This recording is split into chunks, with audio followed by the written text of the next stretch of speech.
வாய் தாங்க எல்லாருக்குமே பிரச்சனை. அந்த வாயை கண்ட்ரோல் பண்ணணும்னு வைங்களேன், எல்லா பிரச்சனையும் நமக்கு தரும். அது உடல்நலம் சார்ந்தாலும் சரி, மற்றவர்களை காயப்படுத்துவதிலும் சரி. ஏன்டா இவன் வாயை பற்றி பேசுகிறேன் அப்படின்னு பார்த்தீங்கன்னா, 2 நாட்களாக இன்டர்நெட்டை திறந்தாலே ஒரே நாத்தம். அதாவது பார்த்திங்கன்னா, மிகப்பெரிய ஆளுமைகள், நாங்கள் ஒரு மிகப்பெரிய சான்றோர்கள் என்று சொல்லக்கூடியவர்கள் ஆன்லைனில் ஒரு மிகப்பெரிய சண்டையை தான் போட்டுட்ருக்காங்க. அதாவது நீ பெரியவனா நான் பெரியவனா, பாட்டு பெருசா இசை பெருசா, மொழி பெருசா இசை பெருசா, இப்படி ஒரு பஞ்சாயத்து தான் ஆன்லைனில் ஓடிக்கிட்டு இருக்கு. எதை பற்றி பேசுகிறேன்னு உங்களுக்கே தெரிஞ்சிருக்கும். அதாவது கவிப்பேரரசு வைரமுத்துவுக்கும் இசைஞானி இளையராஜாவுக்கும் இடையே நான் மோதலை பற்றி தான் பேசுகிறேன். கவிப்பேரரசு என்ன சொல்கிறாரு, ஒரு இடத்துல மொழி ஆதிக்கம் செலுத்தும், ஒரு இடத்துல இசை ஆதிக்கம் செலுத்தும் ஒரு பாடல்ல. ஸோ இரண்டுமே ஒன்றை ஒன்று சார்ந்தது தான் அப்படின்னு சொல்லி அவர் பொதுப்படையாக ஒதுங்கி போயிட்டாரு. கவிப்பேரரசு பேசியது ஒரு யதார்த்தமான விஷயம்தான். அதாவது ஒரு பாடலை எடுத்துக்கிட்டால் ஒரு பாடலில் இசையோடைய ஆதிக்கம் அதிகமாக இருக்கும், இன்னொரு பாடலில் பாடல் வரிகளுடைய ஆதிக்கம் அதிகமாக இருக்கும். இதைத்தான் அவர் என்ன சொல்லியிருக்காருன்னா, இதை புரிந்தவன் ஞானி, புரியாதவன் அஞ்ஞானி அப்படின்ட்டாரு. இவர் இந்த ஞானி அப்படின்னு பேசுகிற உடனே நம்ம இசைஞானி விடுவாரா? அவர் சைடுக்கு கங்கை அமரன் கிளம்பி வந்துட்டார்.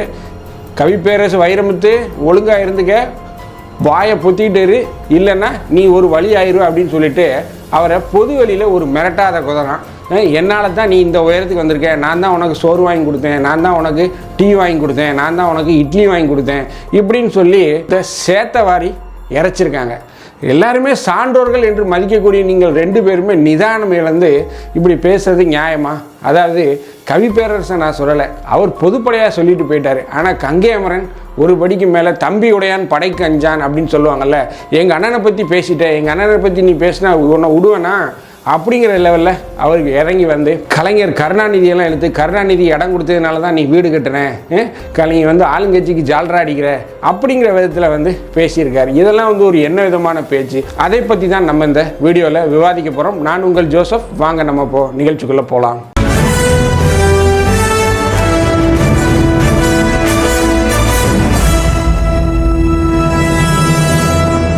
வணக்கம் மகளே.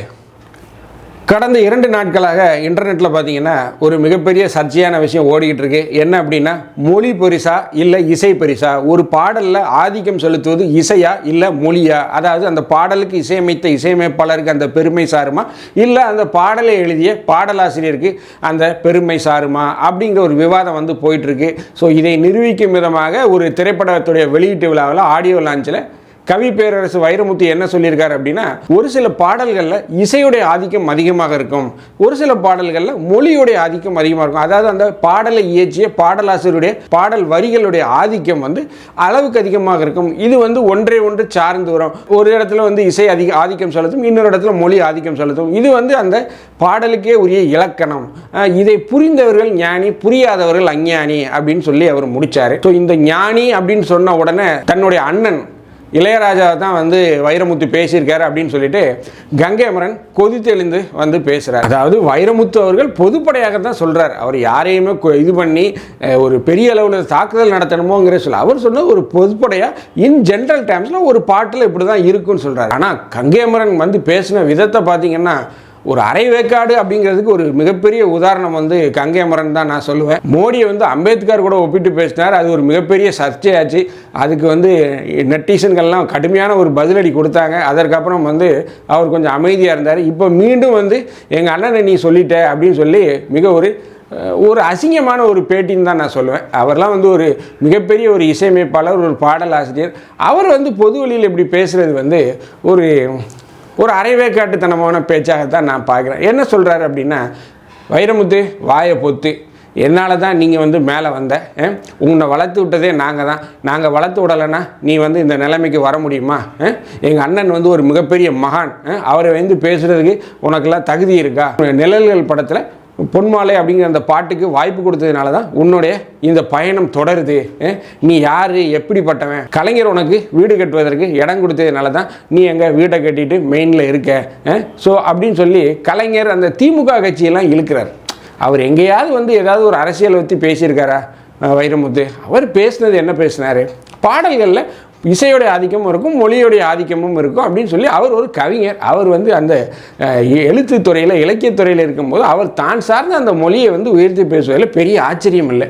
எங்கேயுமே வந்து அவர் வந்து இசைஞானிங்கிற பேரை குறிப்பிட்டோ அவமரியாதை செய்யணுமோ அப்படிங்கிற ஒரு நினைப்பில் அவர் பேசலை. ஆனால் கங்கைமரன் பேசுனது வந்து பார்த்திங்கன்னா மிகவும் ஒரு அநாகரிகமான பேச்சு. ஏற வச்ச ஏணியை உதைக்காத, நாங்கள் இல்லைன்னா உன்னால் வாழ முடியுமா அப்படின்லாம் பேசுகிறார். சரி, அப்போ வைரமுத்து யார்? இவர்களால் தான் உண்மையிலே வைரமுத்து வளர்ந்தாரா அப்படின்னு பார்த்தீங்கன்னா, வைரமுத்து ஆரம்ப காலத்திலே வந்து அவர் பச்சையப்பர் கல்லூரியில் ஒரு பேராசிரியராக இருந்தவர், தமிழ் துறையில் ஒரு பேராசிரியராக இருந்தவர் தான் கவிஞர் வைரமுத்து. அவருக்கு எப்படி வாய்ப்பு கிடைச்சதுன்னு பார்த்தீங்கன்னா, திரைத்துறையில் வருவதற்கு முன்பே சில பல கவிதை தொகுப்புகளை எல்லாம் வெளியிட்டிருக்கார். வார நூல்கள்லையும் அப்போது மிகவும் பிரபலமுடையாத சில வார பத்திரிகைகளையும் நாளிதழ்களையும் அவருடைய கவிதைகள்லாம் பிரசுரம் ஆயிருக்கு. அதை வந்து அவர் ஒரு புத்தகமாக வெளியிட்டு பாரதி ராஜாவை போய் நேரில் பார்த்துருக்கார். அதாவது நான் இந்த மாதிரி கவிதை தொகுப்புகள்லாம் வெளியிட்டிருக்கிறேன், அதனுடைய புத்தகத்தை நான் தர்றேன் அப்படின்னு சொல்லிட்டு அவருக்கே உரிய மொழியில் பேசுவார் இல்லையா. ஸோ அந்த வார்த்தைகள் அதையெல்லாம் சொல்லி பாரதி ராஜாட்ட வாய்ப்பு கேட்டிருக்காரு. பாரதி ராஜாவுக்கு இவருடைய பேச்சை கேட்டு மிகவும் ஒரு ஆச்சரியமாக இருக்குது. யாராவன் இப்படி வந்து நம்மகிட்ட பேசிட்டு போகிறான், இந்த மாதிரி யாருமே நம்மகிட்ட இப்படி பேசி வாய்ப்பு கேட்டது இல்லையே அப்படின்னு சொல்லி அவருக்கு ஒரு ஆச்சரியத்தை மூட்டியிருக்கிறார். ஸோ அதற்கு அப்புறம் தான் அவருடைய பாடல்களை, கவிதை தொகுப்புகளெல்லாம் வந்து விமானத்தில் பயணம் செல்லும்போது பாரதி ராஜா அவர்கள் படித்து நான் அதற்கப்புறம் அவரை வந்து இளையராஜாட்ட பரிந்துரை பண்ணேன் அப்படின்னு சொல்லியிருக்கார். ஸோ இது வந்து அவர் ஒரு பொழுது வெளியில் அவர் பேசிய அந்த வீடியோக்கள்லாம் இருக்குது. ஸோ இப்படித்தான் வந்து பாரதி ராஜா வந்து கவிஞர் வைரமுத்துவை இளையராஜாவிடம் அழைத்து செல்கிறார்.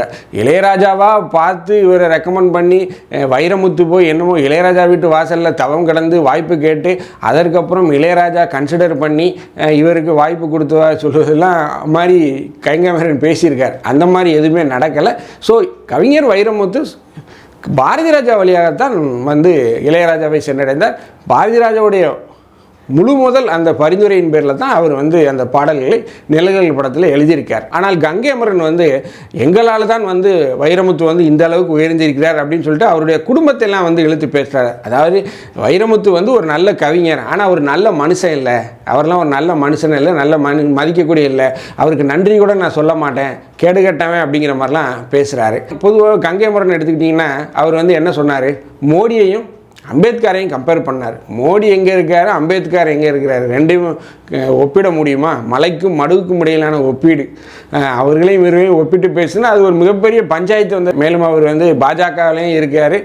அப்படி இருக்கும்போது அவருக்குடைய பேச்சுக்கள் தொனிகள்லாம் பார்த்தீங்கன்னா, உன்னை தொலைச்சி விடுவேன், ஒழுங்காக இருந்துக்கோ, இந்த மாதிரி இருந்தேன்னா நான் உன்னை வந்து சட்டப்படியான நடவடிக்கை எடுப்பேன் அப்படின்னு பேசுறதுலாம் ஏதோ பின்னாடி இருந்து அவர் யாரோ இயக்குவார்களோ, அந்த அரசியல் பின்புலத்திலிருந்து அவர் பேசுகிறாரோ அப்படிங்கிற மாதிரி தெரியுது. மேலும் கங்கைமரனுடைய இந்த பேச்சை பார்த்தீங்கன்னா, அதாவது இதற்கு மேல் நீ வந்து இளையராஜாவை பற்றி பேசுகிறன்னா உன்னை இருக்க இடம் தெரியாமல் ஆக்கிடுவோம், நீ வந்து இனிமேல் வந்து இளையராஜா கூட பாடி எந்த படத்துலையுமே பாடல் வந்து எழுத முடியாது, அவருடைய இசையில் வந்து பங்கேற்க முடியாது அப்படின்னு சொல்லியிருக்காரு. ஸோ வைரமுத்து வந்து ஆல்ரெடி ஏஆர் ரஹ்மான் போன்ற முன்னணி இசையமைப்பாளர்களுக்கு ஒரு ஆஸ்தான கவிஞராக இருந்து பாடலாசிரியராக இருந்து பாடல்களை எழுதி கொண்டிருக்கிறார். அவர் தன்னுடைய திறமையை வந்து ஒரு நிரூபித்த மனிதர். இனிமே தான் அவர் நிரூபிக்கணும்னு ஒரு அவசியம் இல்லை, ஆல்ரெடி அவர் தன்னுடைய திறமையை நிரூபித்த மனிதர், ஒரு எஸ்டாப்ளிஷ்டு போயட், பல்வேறு விருதுகளை வாங்கி குவித்தவர். ஸோ அவருக்கு கங்கைமரன் சர்டிஃபிகேட் கொடுக்கறது தான் ஒரு மிகப்பெரிய விஷயமாக மக்கள் மத்தியில் பார்க்கப்படுது. மேலும் கங்கைமரனுடைய இந்த நிதானம் தவறிய பேச்சாகத்தான் இதை வந்து நான் பார்க்குறேன். அதாவது இதுக்கு மேலே எங்கள் அண்ணனை பற்றி நீ பேசுகிறேன் அப்படின்னா உன்னை வந்து தடம் தெரியாமல் ஆக்கிறோம், உன்னை வந்து நாங்கள் வந்து சட்டப்பூர்வமான நடவடிக்கை எடுக்கோம், பார்த்து இருந்துக்கோ, வாயை பொத்திக்க அப்படின்னு அந்த விரலை நீட்டி எச்சரிக்கிற துணி தான் ஒரு ஓப்பனாக ஒரு மிரட்டல் விடுக்கிற துணி தான். இதற்கே வந்து கவிஞர் வைரமுத்து அவர்கள் காவல்துறையில் கம்ப்ளைண்ட் கொடுத்தாருன்னா கண்டிப்பாக அந்த வீடியோ ஆதாரத்தின் பேரில் அவர் மேலே நடவடிக்கை எடுக்கலாம். அதற்கு வந்து காவல்துறைக்கு அனைத்து முகாந்திரங்களும் இருக்குது. ஏன்னா இது ஓப்பன் சோர்ஸில் இருக்குது, எல்லா சமூக வலைதளங்களும் இருக்குது. அப்படிங்கும்போது கண்டிப்பாக ஒரு காவல்துறையில் கொடுத்தாலும் அவர்களை கைது செய்து மேல் நடவடிக்கை எடுக்க வாய்ப்பு இருக்குது. இளையராஜா ஒரு மாபெரும் இசையமைப்பாளர், அதில் எந்த மாற்று கருத்தும் இல்லை. மக்களால் விரும்பப்படக்கூடிய ஒரு இசையமைப்பாளர், மக்கள் விரும்புகிற இசையை கொடுத்த ஒரு இசையமைப்பாளர், ஒரு மிகப்பெரிய கலைஞர், ஒரு ஜாம்பவான், அதிலலாம் எந்தவித மாற்றும் கருத்து இல்லை. அவர் மீது எனக்கு ஒரு மிகப்பெரிய மரியாதை இருக்குது. அவருடைய பாடல்களுக்கு நான் ஒரு மிகப்பெரிய ரசிகன். ஸோ அப்பேற்பட்ட சூழ்நிலையில் இந்த பேச்சு உண்மையிலே பார்த்தீங்கன்னா தன்னுடைய அண்ணனுக்கு சப்போர்ட்டாக ஆதரவாக கங்கை அமரன் பேசினார்னாலும் கூட அவருடைய அண்ணனை சிறுமைப்படுத்துகிற பேச்சு தான் இது. வெளியிருந்து பார்க்குறவன் என்ன நினைப்பான், ஒருவேளை இளையராஜா சொல்லி தான் கங்கை அமரன் இப்படி பேசுகிறாரோ அப்படிங்கிற ஒரு எண்ணம் வரும் இல்லையா. ஒரு காலத்தில் கங்கை அமரனே இளையராஜாவை கழுவி ஊற்றிக்கிட்டு இருந்தார். அது எதுக்குன்னு உங்களுக்கே தெரியும். அதாவது இளையராஜா என்னுடைய பாடல்களை யாரும் வந்து இசைக்கலைஞர்கள் மேடையில் பயன்படுத்தக்கூடாது, என்னுடைய பாடல்களை பாடக்கூடாது பொது மேடையில், அப்படி நீங்கள் பாடினீங்கன்னா உங்கள் மேலே நான் சட்டப்பூர்வமான நடவடிக்கை எடுப்பேன்னு சொல்லி இளையராஜா கடந்த சில ஆண்டுகளுக்கு முன்பு ஒரு எச்சரிக்கையை வீடியோ மூலமாகவே கொடுத்துருந்தார். ஸோ அதெல்லாம் வந்து மிகப்பெரிய பஞ்சாயத்து ஆயிடுச்சு. ஸோ எஸ்பிபிக்கும் அவருக்கும் இடையிலேயே ஒரு பஞ்சாயத்து ஓடிச்சு. என்னுடைய பாடல்கள் நீ பாடக்கூடாது, என்னுடைய இசையமைப்பில் அமைந்த பாடல்கள் நீ பாடக்கூடாதுன்னு சொல்லிட்டு எஸ்பிபியெல்லாம் வந்து அவர் வந்து பாடக்கூடாதுன்னு ஒரு பிரச்சனை எல்லாம் போச்சு. அதெல்லாம் உங்களுக்கு தெரியும். அது பின்னால் பேசி செட்டில் செய்யப்பட்டார். சரி, தம்பி உடையான் படைக்கு அஞ்சானுங்க மாதிரி அவருடைய அண்ணனுக்காக வந்து பேசுகிறார். பட் ஆனால் பொது வெளியில் பேசும்போது நிதானமாக பேசணும். ஸோ அதை தான் நம்ம வந்து சொல்கிறோம். மேலும் இவர் இவ்வாறு பேசுவது வந்து இளையராஜாவுடைய பெருமைக்கு தான் கேடு விளைக்கும், களங்கம் விளைவிக்கும். மேலும் வந்து பார்த்திங்கன்னா இளையராஜா கடந்த 2 நாட்களுக்கு முன்பு சன் டிவி நிர்வாகத்திற்கு ஒரு நோட்டீஸ் அனுப்பிச்சிருக்காரு. என்ன அப்படின்னு பார்த்தீங்கன்னா, அவருடைய சன் டிவியுடைய சமீபத்தில் வெளியாக இருக்கக்கூடிய அந்த கூலி படம், அதாவது நடிகர் ரஜினிகாந்த் அவருடைய நடிப்பில் வெளியாக இருக்கு இல்லையா, அந்த படத்துடைய டீசர் வந்து ஒரு 10-15 நாட்களுக்கு முன்பு இணையதளங்களில் வெளியாச்சு, யூடியூப் போன்ற சமூக வலைதளங்களில் வெளியாச்சு. அந்த டீசரில் வந்து பார்த்திங்கன்னா பழைய ரஜினிகாந்த் நடித்த அந்த தங்க மகன் படத்தில் ஒரு பாட்டு, வா வா பக்கம் வான்னு ஒரு பாட்டு, அதில் டிஸ்கோங்கிற அடிப்படையில் வரும். ஸோ அந்த பாடலில் வந்து சில பிட்டுகளை வந்து இந்த டீசரில் நீங்கள் யூஸ் பண்ணியிருக்கீங்க, அதை யூஸ் பண்ணுறதுக்கு என்னுடைய அனுமதியை நீங்கள் பெறலை அப்படின்னு சொல்லிட்டு, இது வந்து ஒரு முறைகேடான செயல், இது ஒரு சட்ட விதிமீறல் அப்படிங்கிறத மென்ஷன் பண்ணி இளையராஜாவுடைய வழக்கறிஞர் சன் டிவியுடைய நிர்வாகத்துக்கு ஒரு நோட்டீஸ் கொடுத்துருக்காரு. ஸோ அதுக்கு நீங்கள் இதை வந்து நீக்கலை அப்படின்னா நாங்கள் உங்கள் மேல் சட்டப்பூர்வமான நடவடிக்கை எடுப்போம் அப்படிங்கிற மாதிரி அவர் வந்து ஒரு நோட்டீஸை கொடுத்துருக்கார். அதாவது ஒன்று எப்படி வருவாங்க அப்படின்னா, இந்த பாடலை யூஸ் பண்ணுறதுக்கு எனக்கு வந்து நீங்கள் பணம் கொடுக்கணும், அதாவது ராயல்ட்டி கொடுக்கணும், இல்லை அப்படின்னா அந்த பாடலை நீங்கள் நீக்கணும், இதுதான் வரக்கூடியது. ஸோ இதை அடிப்படையில் அவர் வந்து ஒரு நோட்டீஸ் அனுப்பிச்சிருக்காரு. சன் டிவி நிர்வாகத்துடைய சட்ட ஆலோசனை குழுக்கள் வந்து அதை பரிசீலனை பண்ணிக்கிட்டு இருக்காங்க. பொதுவாக பார்த்தீங்கன்னா அந்த தங்கமகன் படத்தில் பார்த்தீங்கன்னா அது ஒரு ரஜினிகாந்த் நடித்த படம். ரஜினிகாந்தும் அந்த பாட்டில் அவர் வித்தியாசமாக நடனங்கள்லாம் ஆடினதுனால தான் அந்த பாட்டு வந்து ஒரு மிகப்பெரிய ஹிட் ஆச்சு. அதாவது இந்த பாடல் அப்படிங்கிறது பார்த்தீங்கன்னா ஒரு கூட்டு முயற்சி தான். அது வந்து யாரும் தனியே தனக்காக உரிமை கொண்டாடுவது அப்படிங்கிறது வந்து ஏற்றுக்கொள்ள முடியாது. அப்படி பார்த்தீங்கன்னா எல்லாருக்குமே வந்து நீங்கள் வந்து ராயல்ட்டி கொடுக்கணும். அந்த டைரக்டருக்குடைய அவருடைய தனி முயற்சியில் சில படங்கள் வந்து அந்த இயக்கத்திற்காக, திரைக்கதை இயக்கத்திற்காக அந்த படம் வெற்றி பெறுது. அதே மாதிரி தான் இந்த பாடல்கள் வந்து நீங்கள் இசையமைப்பாளருடைய இசைக்காக வச்சு இல்லை, அதில் இருக்கக்கூடிய சவுண்ட் இன்ஜினியர், அதில் இருக்கக்கூடிய அந்த எல்லா கலைஞர்களும் மற்றும் எல்லாருடைய அந்த ஓரியன்டேஷன் மூலமாக தான் அந்த பாடல் வந்து வெற்றி பெறுது. அதில் இசையமைப்பாளர் மட்டும் உரிமை கொள்வது அப்படிங்கிறது வந்து எனக்கு தெரிந்தது ஏற்றுக்கொள்ளது. அந்த பாடல் முழுவதுமாக வந்து தயாரிப்பாளருக்கு சொந்தமானது தான். அவர் தான் அல்டிமேட் டிசிஷன் மேக்கர், வேறு யாருமே கிடையாது. இசையமைப்பாளர் இசையமைப்பதற்கு பணத்தையும் பெற்றுக்கொண்டு மேலும் ராயல்ட்டி அப்படிங்கிறதையும் வாங்கிக்கொண்டு பிறகு யாரையும் யூஸ் பண்ணக்கூடாது அப்படின்னு சொல்கிறதெல்லாம் வந்து ஒரு ஏற்றுக்கொள்ளக்கூடியதல்ல. ஸோ இப்போதைக்கு சண்டை முத்தி தெருவுக்கு வந்துருச்சு. இப்போது இளையராஜா மீண்டும் மோதல் போக்க வந்து சன் டிவிகிட்ட போயிருக்காரு. சன் டிவி ஒரு மாபெரும் நிறுவனம், மிகப்பெரிய நிறுவனம். இந்த விஷயத்தை அவங்க எப்படி அணுக போகிறாங்கன்னு தெரியல, வரும் காலங்களில் தான் தெரியும்.